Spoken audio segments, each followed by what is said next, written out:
So okay, क्या है, what is the theorem? congruent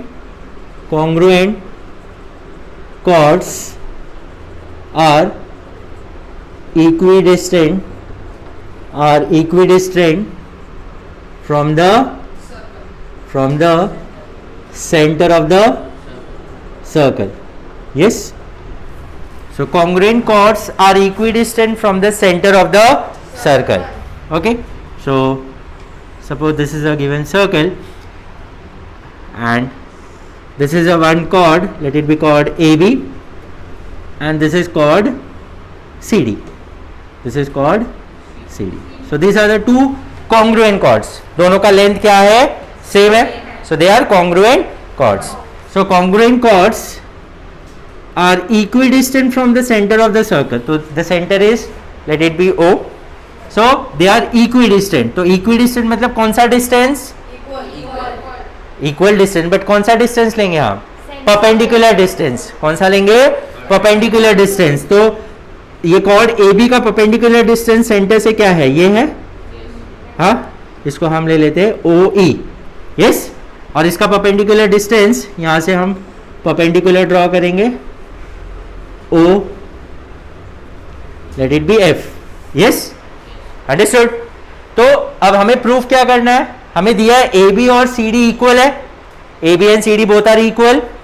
हमें प्रूफ करना है इनका जो डिस्टेंस है, परपेंडिकुलर डिस्टेंस सेंटर से, क्या है? ओ ई और ओ एफ, ये दोनों भी क्या है? इक्वल है, मतलब इक्विडिस्टेंट है. दे आर इक्विडिस्टेंट मतलब O E is equals to O F. ये हमें प्रूफ करना है. समझ में आया? यस. तो हमें प्रूफ करना है O E is equals to O F. Okay, so given हम लिखेंगे. गिवन में क्या लिखना है? Given is A B is equals to C D. Both the chords are equal and O is the center of the circle. Yes, ये हमें दिया है. हमें प्रूफ क्या करना है? We have to prove that ये जो perpendicular distance है OE is equals to OF. OE is equals to OF. समझ में आया? Yes, is it clear? तो OE equals to OF हमें प्रूफ करना है. अब अगर OE equals to OF proof करना है तो हमें यहाँ पर कुछ कंस्ट्रक्शंस करना पड़ेंगे. हाँ, डायरेक्टली तो ऐसे देख के तो हम प्रूफ नहीं कर सकते. तो यहाँ पर हम क्या करेंगे? OB को ड्रॉ कर देते हैं और यहाँ पर OD को ड्रॉ कर देते हैं. OB ड्रॉ करेंगे, OD. अब किसी को भी ड्रॉ कर सकते हैं. OA, यहाँ पर OA ड्रॉ कर दिया, यहाँ OC ड्रॉ कर दिया. हमें दो ट्राइंगल लेना है. देखो यहाँ पर ये दो ट्राइंगल बनेगा. अगर मैं OC ज्वाइन करता हूँ तो ये दो ट्राइंगल बनेगा और यहाँ पर भी ये दो ट्राइंगल बनेगा. तो मुझे कोई भी दो ट्राइंगल लेना है. समझ में आ रहा है? हाँ, OA और OB ये दो ट्राइंगल को. अरे भाई, ये दो ट्राइंगल लेके इधर ही क्या प्रूफ करेगा भाई? तुमको ये प्रूफ करना है ना, OE is equals to OF. इन दोनों को लेके क्या करेगा तू प्रूफ करके? हाँ, प्रूफ क्या करना है हमको? OE is equals to OF ना. तो ये दो ट्राइंगल लेके कोई मतलब ही नहीं बनता है ना. यहाँ क्या प्रूफ करना है? यहाँ हमें थोड़ी ना कुछ A is equals to B, और A is equals to B already हम प्रूफ कर चुके हैं. A is equals to B क्यों होगा? Perpendicular drawn from the centre of the circle to the chord bisects the chord. Yes और no? तो यहाँ पर हमें OE और OF प्रूफ करना है ना. तो OE कौन से ट्राइंगल में आ रहा है? ये ट्राइंगल में. OF ये ट्राइंगल में आ रहा है. या तो मैं ये ट्राइंगल और ये ट्राइंगल ले सकता हूं, या तो मैं ये ट्राइंगल और ये ट्राइंगल भी ले सकता हूं. तो यहाँ पर देखो, ये चारों ट्राइंगल में से आप कोई भी दो ट्राइंगल लो, लेकिन एक में OE आना चाहिए और एक में OF. ये बाजू बाजू वाला लेके कोई मतलब नहीं बनने वाला है हमारा. समझ में आ रहा है? ओके, तो यहाँ पर कंस्ट्रक्शन में क्या करेंगे?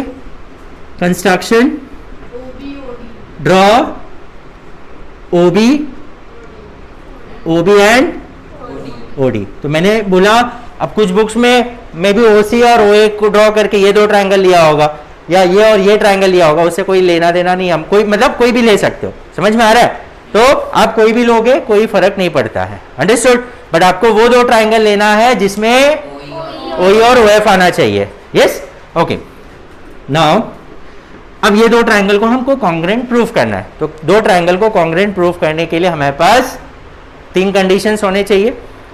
तीन कंडीशन मतलब तीन चीजें होती है, या तो साइड साइड साइड टेस्ट हो गया, साइड एंगल साइड टेस्ट हो गया, साइड एंगल एंगल या AAS टेस्ट हो गया, RHS टेस्ट हो गया हाइपोटेन्यूज साइड टेस्ट, या एंगल साइड एंगल टेस्ट हो गया। तो ये तीन जो कंडीशंस हमें चाहिए, ये सारे टेस्ट तो हमारे पास देखो क्या क्या डायरेक्ट अवेलेबल है। अभी ये दो ट्राइंगल को कॉन्ग्रुएंट प्रूफ करना है, तो यहाँ पर देखो क्या क्या हमारे पास डायरेक्ट अवेलेबल है। OB और OD इक्वल है, यस और नो? क्यों? Radius of same circle, OB is equals to OD, radius of same circle, ये एक अवेलेबल है हमारे पास। दूसरा क्या अवेलेबल है? Sorry, EB equals to FD। Yes it is equal, but हमें वो बताना पड़ेगा, वो थोड़ा सा लिख के बताना क्यों इक्वल है, क्योंकि ये दोनों कॉर्ड जो है वो कॉन्ग्रुएंट है। अगर दोनों कॉर्ड कॉन्ग्रुएंट है तो उनका हाफ भी इक्वल ही होगा ना। तो EB जो है AB का हाफ है। Yes, why? Because OE is perpendicular to AB ना, तो EB will be half of AB, perpendicular drawn from the centre of the circle to the chord bisects the chord, वो हमें लिखना पड़ेगा। तो ये हमें बताना पड़ेगा। तो वेरी गुड, ये हो गया EB और FD इक्वल है। दूसरा यस 90 डिग्री है, तो दोनों ट्राइंगल क्या हो जाएगा? कॉन्ग्रुएंट हो जाएगा। कौन सा टेस्ट? RHS टेस्ट, क्योंकि दोनों ट्राइंगल का हाइपोटेन्यूज कॉन्ग्रुएंट है, 90 डिग्री है दोनों ट्राइंगल में, और दूसरा परपेंडिकुलर साइड में से ये वाला साइड और ये वाला साइड इक्वल है। यस, हमने RHS टेस्ट डिस्कस किया था। तो ये नहीं है कि दो साइड मिल गया और एक एंगल, तो साइड एंगल साइड नहीं होगा। आपको पैटर्न देखना है कौन से पैटर्न में है।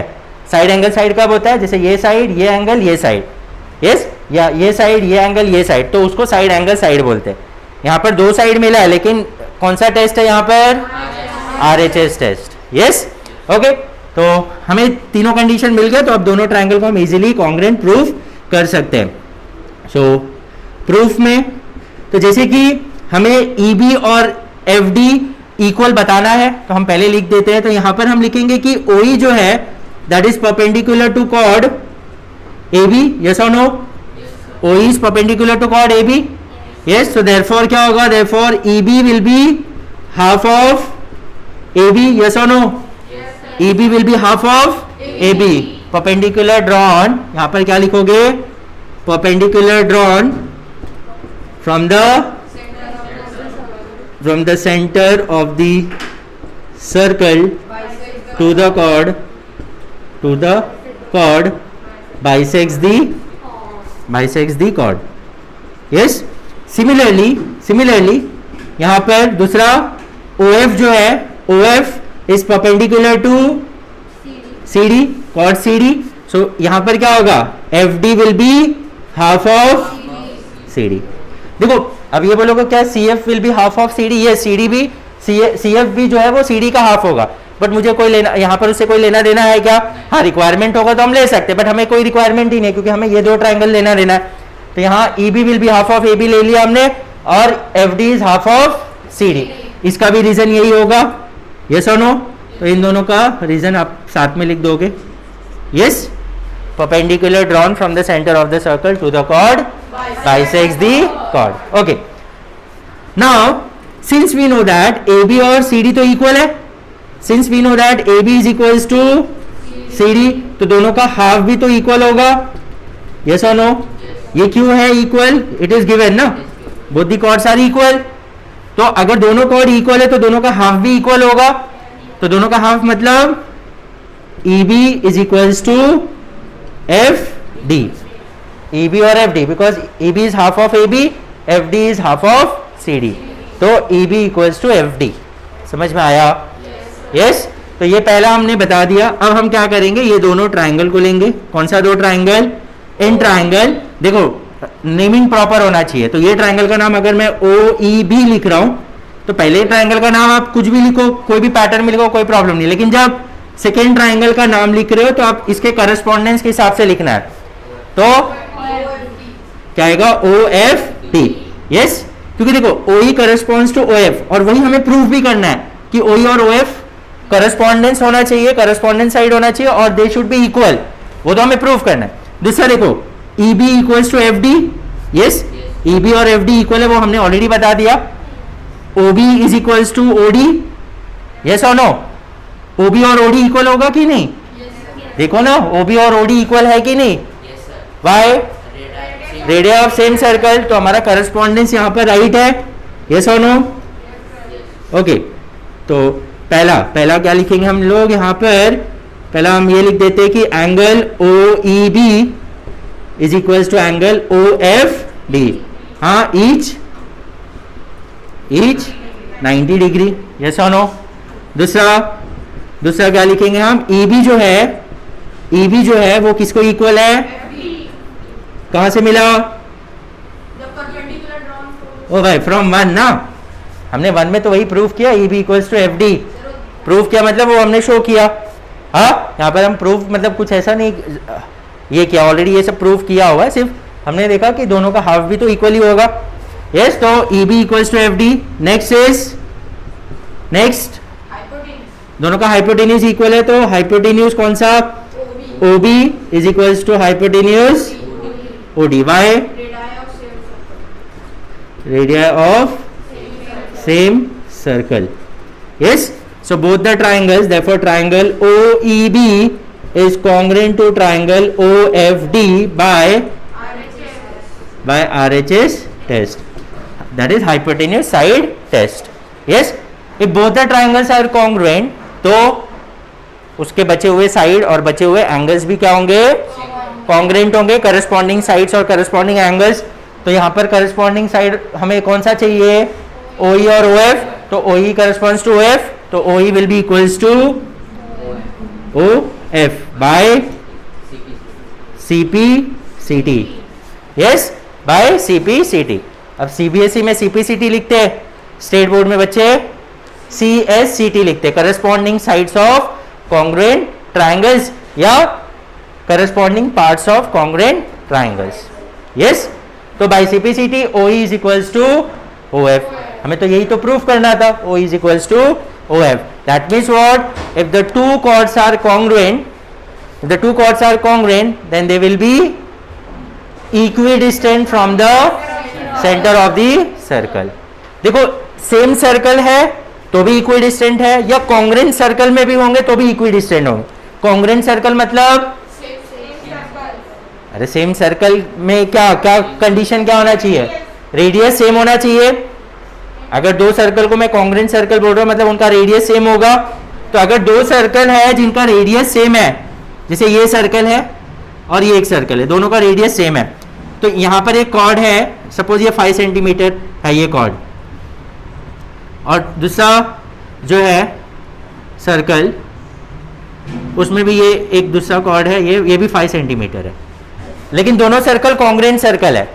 अगर दोनों सर्कल कॉन्ग्रुएंट सर्कल्स है तो क्या होगा? अगर ये दोनों कॉर्ड भी कॉन्ग्रुएंट है तो क्या होगा? उनका जो डिस्टेंस होगा सेंटर से वो क्या होगा? सेम होगा। सेम ना, सेम सर्कल ले लो या कॉन्ग्रुएंट सर्कल, तो एक कॉर्ड यहां दिखा, एक कॉर्ड यहां दिखा, देन ऑल्सो दोनों का जो डिस्टेंस होगा सेंटर से वो क्या होगा? सेम होगा। समझ में आ रहा है क्या बोल रहा हूं मैं? Yes, is it clear? अगर आप दो कॉर्ड सेम सर्कल में ले रहे हो और दोनों कॉन्ग्रुएंट है तो दोनों क्या होंगे?